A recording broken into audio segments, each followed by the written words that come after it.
1. I have been urged to say the following. If you happen to like the excerpts you've seen so far, please feel free to subscribe to this sideshow and append any comments and questions, which I shall endeavour to deal with to the best of my theatrical propensities. In this episode, I'm going to draw a triangle,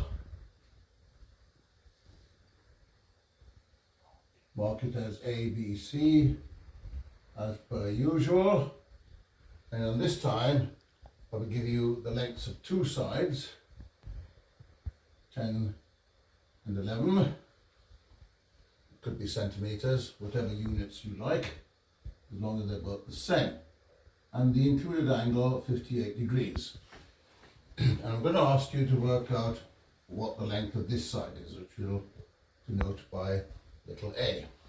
And before, you can call that C and that one B, little b.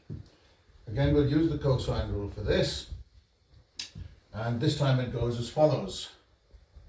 A squared equals b squared plus c squared minus 2bc cosine of a.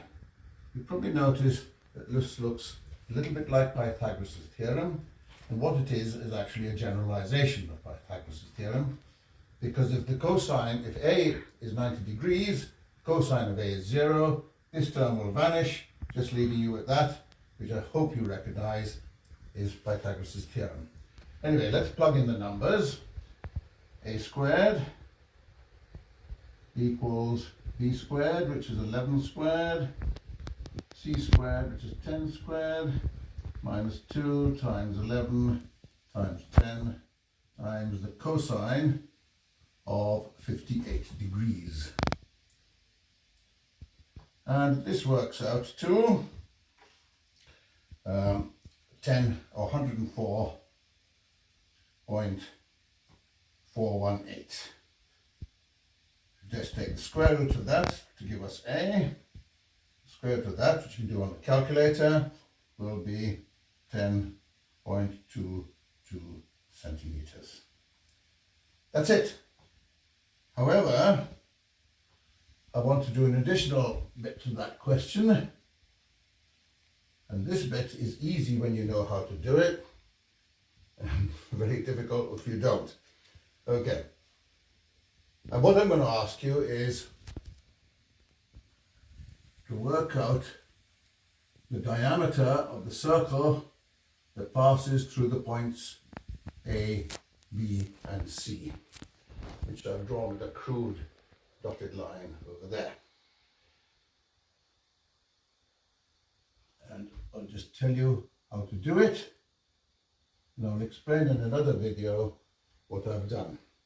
Go to the diameter is quite simply, it's an adaptation of the sine rule, and it is A divided by the sine of A, both of which we have worked out, or at least partly given. A is 10.22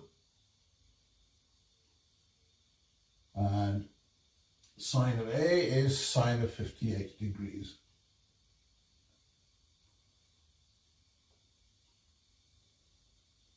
Which works out to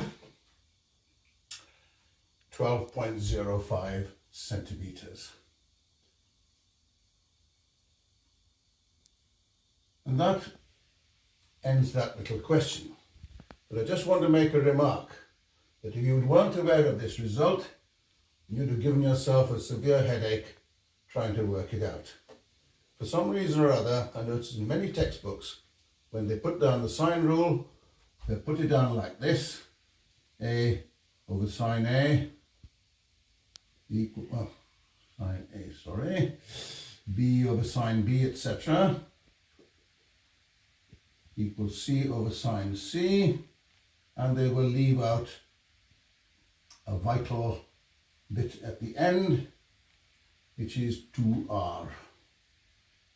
Why they do that or omit that, I couldn't say, but it's worth remembering this. Well worth remembering it, because look how short it made that particular question. Okay? Please feel free to subscribe to this sideshow and append any comments and questions, which I shall endeavour to deal with to the best of my theatrical propensities.